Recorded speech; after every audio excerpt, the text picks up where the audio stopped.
What's going on, everybody? I'm Papa Flannel. It is very hot out today. Feels like 1,000 degrees, but that's okay. Today we're installing a phone charger. Here it is. That way you can charge your phone while you're on the road.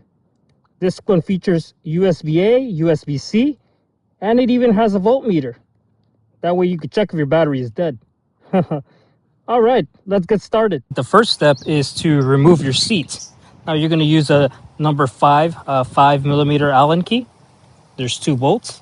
Just kind of lift the seat here and go ahead and undo them.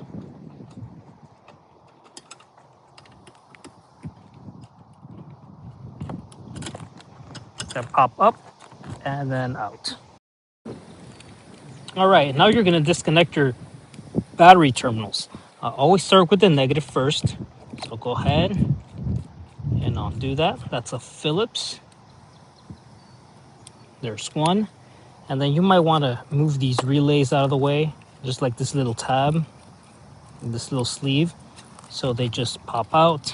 So go ahead and do it for all the ones you have here. There we go. This one, same thing, little tab, pops out, so you have to push it downwards. And then this just kind of comes out and out of the way. There we go. Enough space. So there's a negative.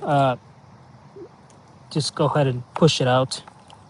And then there should be 2 clips here. So one here and one over here. Mine are missing because I've been in here so many times. So once you've done that, go ahead and you're going to tilt and then kind of get it out of the way. There's these 2 little tabs that slide into here. So up and out. And now remove your positive side. Same tool.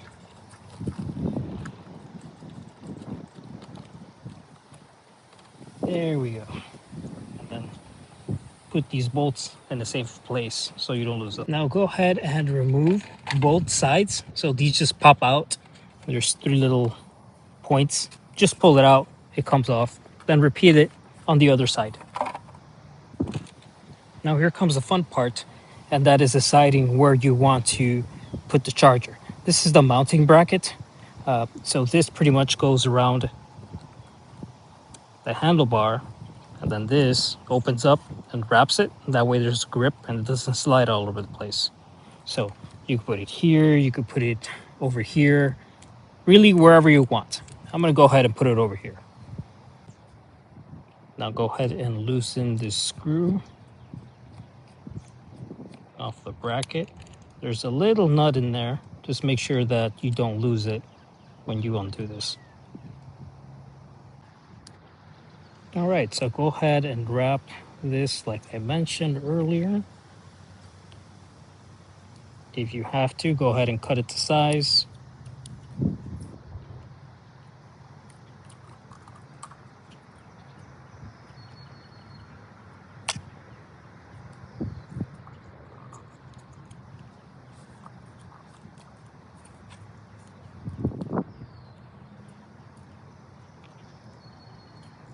There we go. For this specific charger, the tab should be facing that way. And then just go ahead and drop that little nut in there. And your screw, and don't do this part by hand. You might have to pinch here.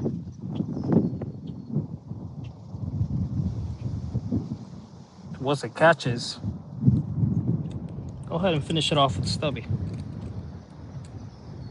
You could also tilt it upwards if it makes it easier for you. You just want this to be snug, and then adjust the wrap as necessary. If you do this too tight, it will crack. If you don't tighten it enough, then it will just kind of slide everywhere. So just enough where it's snug, but not too snug, I guess. Like this, where there's a little bit of resistance. Okay, let's move on to the next step. All right, next step is really easy. It's just to go ahead and slide this So you see there's a little slide here. There you go. And then just kind of adjust it to your liking. There we go. Now let's route this cable. Now to route the cable and security, you could use a couple things.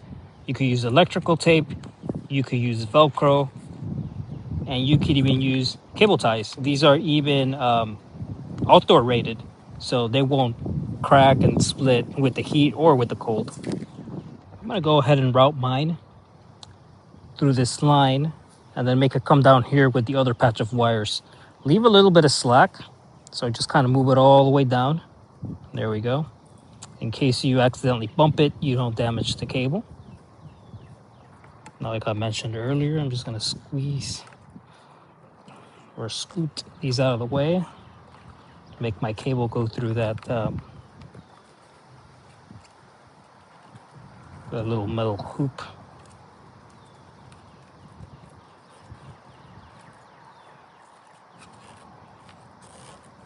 Give it a nice OEM look.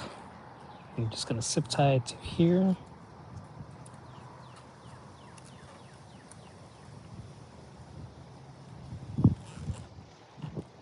There.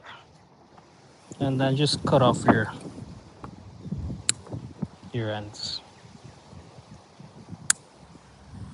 All right, you're gonna follow your cable and you're going to insert it in here. You might have to play around with these to get it to fit in there, but it should fit.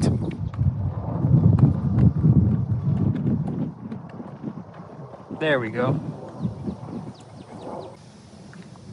Now, at the very bottom of your tank, there's this big bolt, well, hex.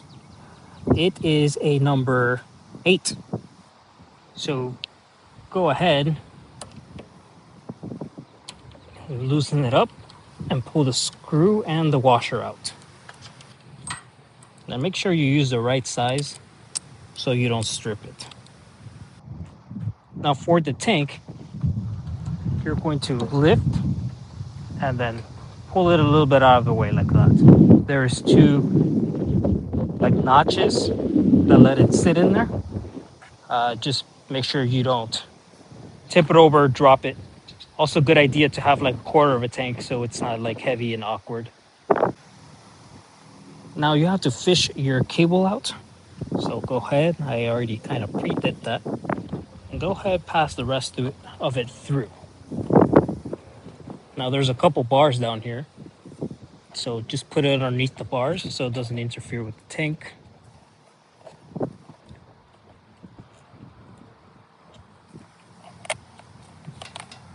There's 1. There's 2. The cable's gonna come out through here, out of the hole, so you're gonna have to move these cables around. Then it goes underneath this bar, underneath this, because this is where the tank kind of sits on. And then just kind of route it underneath these cables, so you end up with something like this. Now go ahead and route the cable, and then you'll see there's this little plastic clip where the hoses get routed through. You could go ahead and pop that open and route your cable through there so it comes out over here. Once you finish routing your cable, have it stick out here and then put your tank back so you don't forget about it. So putting the tank back in is opposite of how you took it off. You're gonna slide this into here.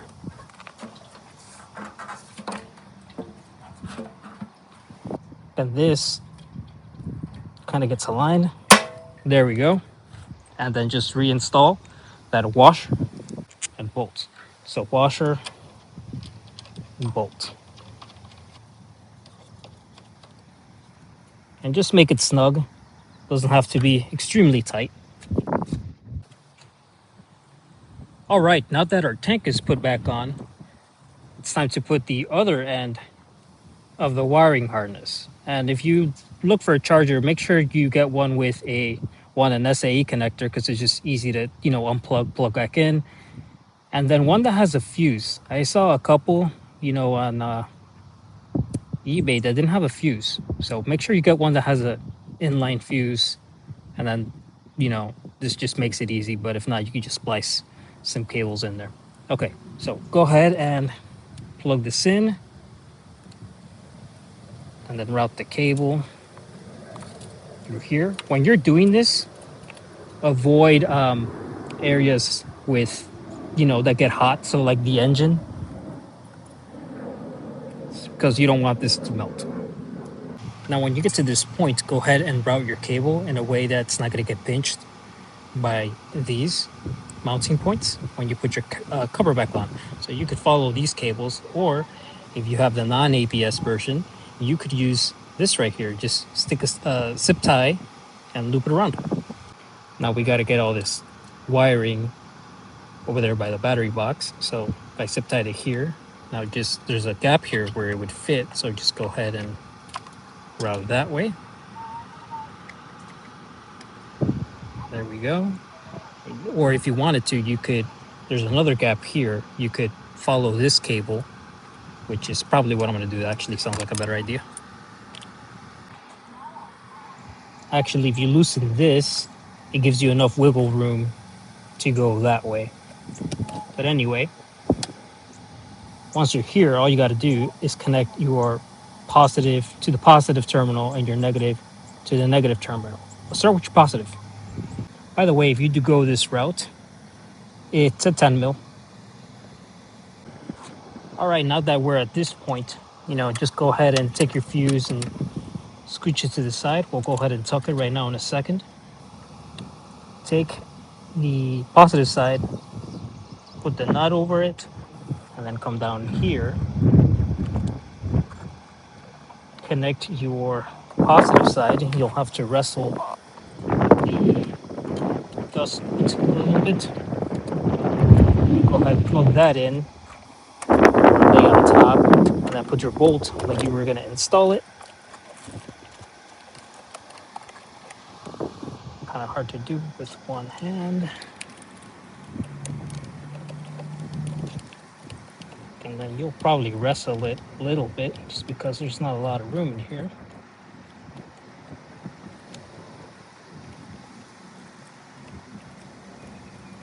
There we go.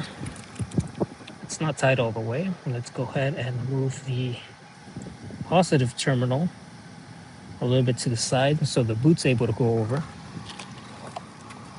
Whoops. And I'll go ahead and tighten it all the way.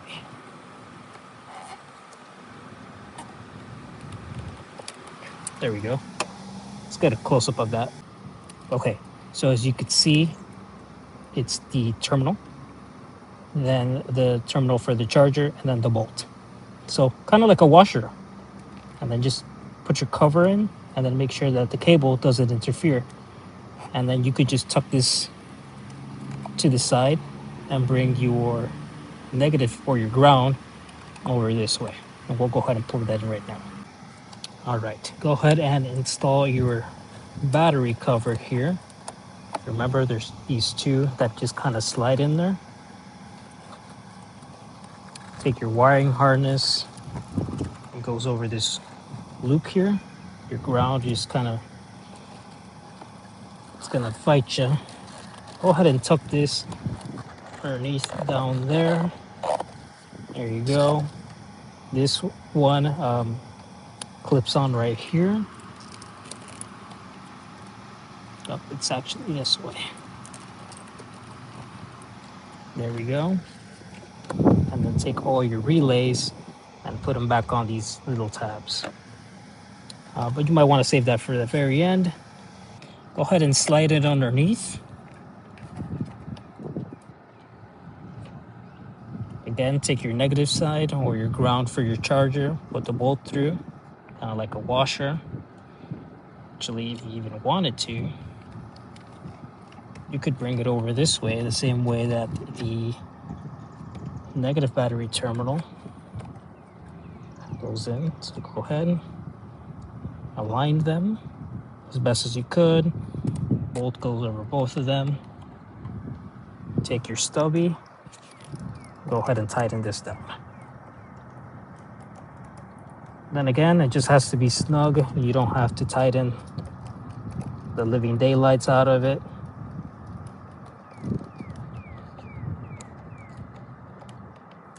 There we go. Then just kind of route this cable so it's out of the way. Like that. Now before you go through the trouble of putting everything back together, go ahead and pop the cap and switch it on.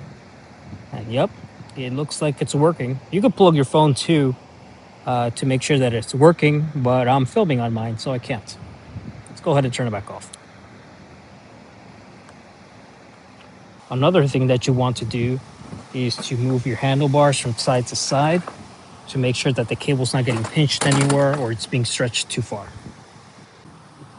Now that you've checked that, go ahead and put all your relays back in here. Go ahead and wrestle them. I could never get them as neat and organized as they did when they came from the factory. So it's kind of like putting something back in its original box and you can't figure out how they did it. Same concept here. So I'll just kind of make them fit somehow. That one could just kind of hang out right here. There we go. Go ahead and proceed with one of the easier things, which is to put your seat back on. And don't forget to tighten those bolts. Go ahead and reinstall the caps back on. If you're wondering why we took this off on both sides, it's because the cable, the wiring harness stretches. So it just makes it easier so it's not getting clamped by this as you're pulling it underneath the battery cover. All right, and now you know how to install a charger on your Honda Rebel. As always, thank you for watching, and we'll see you in the next one.